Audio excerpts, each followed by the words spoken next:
Hello dear students, once again welcome to my YouTube channel जिसका नाम है विज्ञान हर घर बने पाठशाला। तो डियर स्टूडेंट्स, पिछले वीडियो में हमने चैप्टर 13 जो आपका इस विज्ञान सिलेबस का जो आपका आखिरी चैप्टर बचा हुआ है पढ़ने का, तो वो हमने पूरा पढ़ा और ख़त्म किया। आज बारी है इस चैप्टर के अभ्यास के प्रश्न उत्तरों की। तो चलिए बच्चों, बिना विलंब से शुरू करते हैं। पहला प्रश्न है, निम्नलिखित में से कौन किसी लंबे विद्युत धारावाही तार के निकट चुंबकीय क्षेत्र का सही वर्णन करता है। पहला है, चुंबकीय क्षेत्र की क्षेत्र रेखाएं तार के लंबवत होती है। दूसरा, चुंबकीय क्षेत्र की क्षेत्र रेखाएं तार के समांतर होती हैं। तीसरा, चुंबकीय क्षेत्र की क्षेत्र रेखाएं अरीय होती है जिसका ऊर्ध्व तार से होता है। और डी है, चुंबकीय क्षेत्र की संकेंद्रीय क्षेत्र रेखाओं का केंद्र तार होता है। तो इसका सही उत्तर बच्चों डी है। चुंबकीय क्षेत्र की संकेंद्रीय क्षेत्र रेखाओं का तार जो है वो केंद्र जो है तार होता है। चलिए प्रश्न नंबर 2। प्रश्न नंबर 2 है, किसी विद्युत चुंबकीय प्रेरण की परिघटना ए किसी विद्युत वस्तु को आवेशित करने की प्रक्रिया है। बी, किसी कुंडली के विद्युत धारा प्रवाहित होने के कारण चुंबकीय क्षेत्र उत्पन्न होने की प्रक्रिया है। सी, किसी कुंडली के बीच अपेक्षित गति के कारण कुंडली प्रेरित विद्युत धारा उत्पन्न करना। और डी, किसी विद्युत मोटर की कुंडली का घूर्णन करना। तो इसका उत्तर है सी, कुंडली के द्वारा चुंबकीय अपेक्षित गति के कारण कुंडली में प्रेरित विद्युत धारा उत्पन्न करना। चलिए बच्चों, प्रश्न नंबर 3 की तरफ चलते हैं। प्रश्न नंबर 3 क्या है? प्रश्न नंबर 3 है, विद्युत धारा उत्पन्न करने की युक्ति को क्या कहते हैं? इसको बोलते हैं जनित्र। पता है आपको, विद्युत धारा उत्पन्न करने की युक्ति को बोलते हैं हम जनित्र। ठीक है, ये तीनों नहीं होंगे, चारों। उसके बाद आएगा आपका प्रश्न नंबर 4, किसी अल्टरनेटिव करंट जनित्र यानी आपका प्रत्यावर्ती धारा जनित्र तथा डायरेक्ट करंट यानी दिष्ट धारा जनित्र के एक मूल अंतर क्या है? मैंने अंतर आपको इस चैप्टर में बताया था पिछले वीडियो में। तो पहला आप देखिए इसमें क्या है, जनित्र के विद्युत चुंबक होता है जबकि डीसी मोटर में स्थायी चुंबक। ठीक है। दूसरा, ये नहीं होगा इसका उत्तर। दूसरा है, डीसी जनित्र उच्च वोल्टता का जनन करता है, अल्टरनेटिव करंट जो है कम वोल्टता का जनन करता है। तो ये भी उतना सही नहीं है तो है, पर मूल अंतर क्या आएगा? एसी जनित्र में वलय होते हैं, डीसी जनित्र में दिक् परिवर्तन होते हैं। सर्दी वलय होते हैं, इसमें आएगा ये। इसका उत्तर आएगा डी, एसी जनित्र में वलय होते हैं जबकि डीसी जनित्र में दिक् परिवर्तन होते हैं। प्रश्न नंबर 5, लघुपतन के समय परिपथ में विद्युत धारा का मान क्या होता है? लघुपतन ये भी बहुत जरूरी है।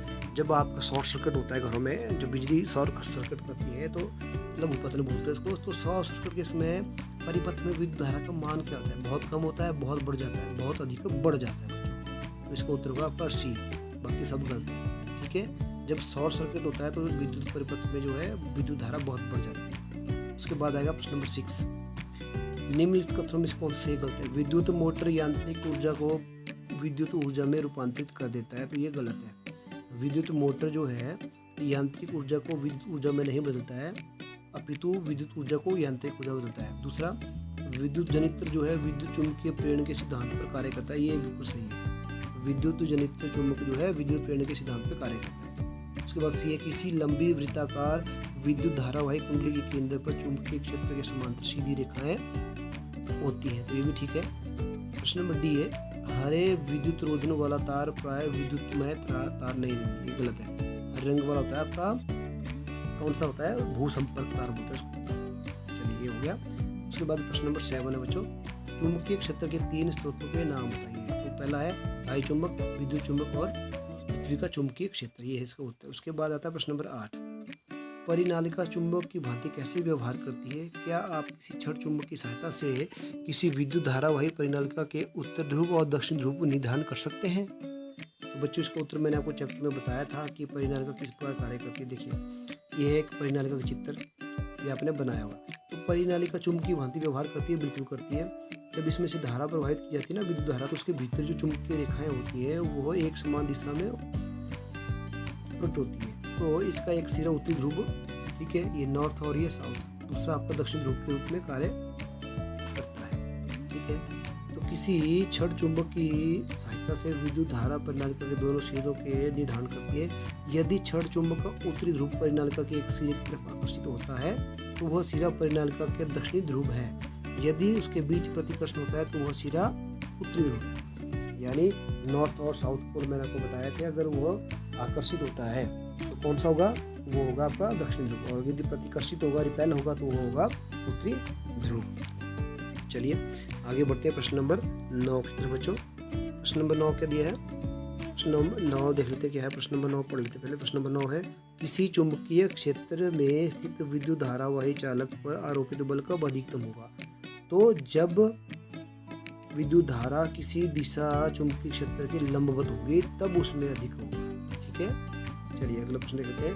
मान लीजिए आप किसी चैम्बर में अपने पीठ को किसी दीवार से लटाकर बैठे, दीवार से चिपका के बैठे, कोई इलेक्ट्रॉन पुंज आपके पीछे दीवार की सामने वाली दीवार की ओर क्षैतिज गमन करते हुए किसी प्रबल चुंबकीय क्षेत्र द्वारा आपके दाईं ओर से विक्षेपित हो जाता है। तो चुंबकीय क्षेत्र की दिशा क्या होगी। फ्लेमिंग का बाएं हाथ का नियम चलेगा इसमें।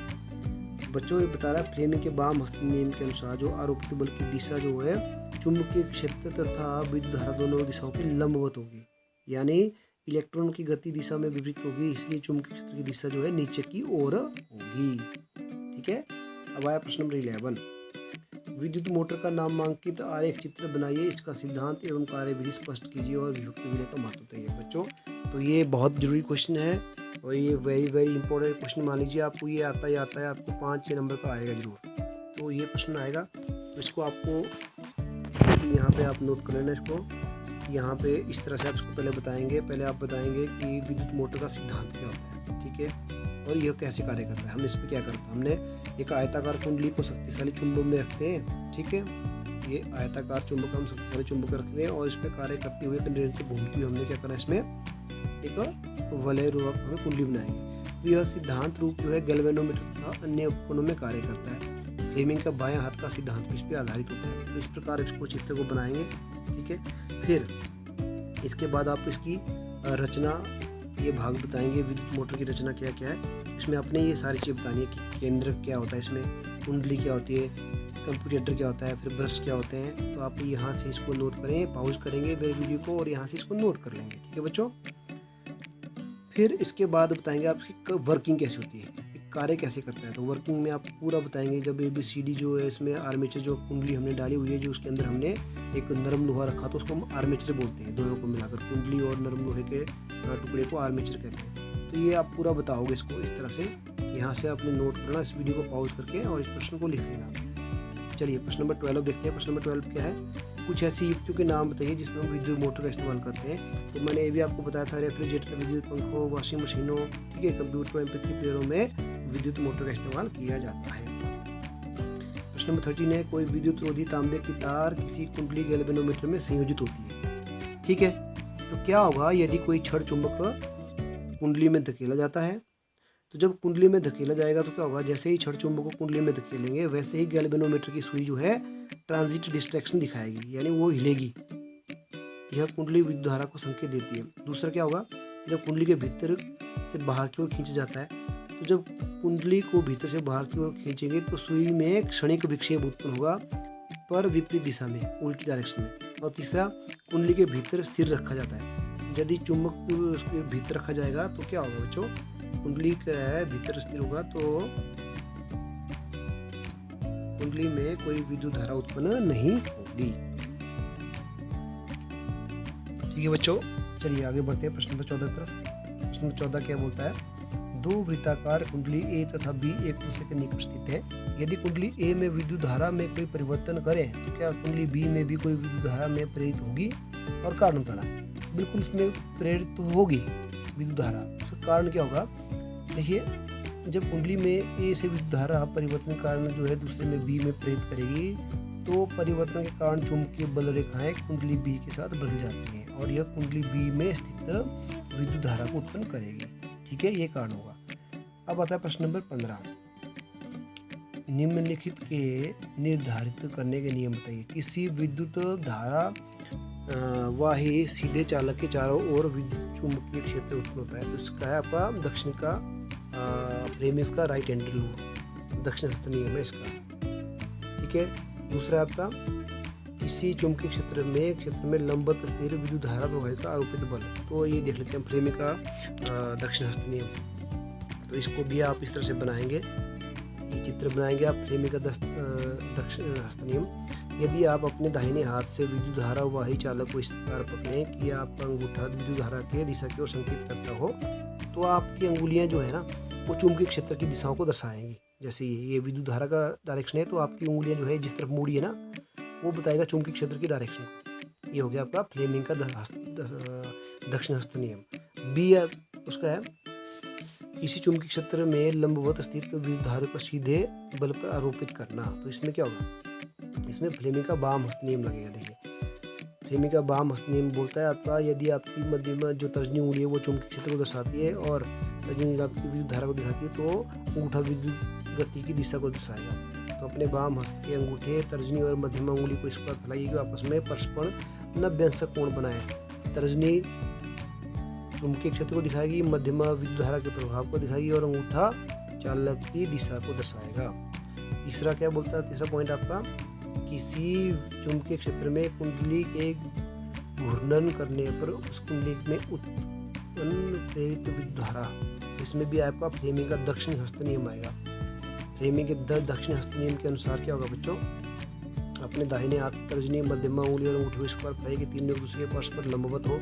इसमें तर्जनी उंगली चुंबकीय क्षेत्र की ओर इशारा करेगी, मध्यमा उंगली जो है चालक की गति की ओर और मध्यम चालक जो है प्रेरित विद्युत धारा की ओर इशारा करेगा। इस प्रकार आप इसको बना सकते हैं। प्रश्न नंबर 16, नामांकित आरेख चित्र खींचकर जो है विद्युत जनित्र का मूल सिद्धांत कार्य विधि स्पष्ट कीजिए और बुशो कार्य करिए। ये प्रश्न भी बहुत जरूरी है बच्चों। इसमें 2 प्रश्न बहुत जरूरी हैं जो 5 नंबर के बनते हैं। मैंने आपको पहले बताया, एक है विद्युत मोटर, दूसरा है विद्युत जनित्र का। तो इसको भी आप वेरी इंपॉर्टेंट मान के चलिए, ठीक है, ये भी आपको आ सकता है।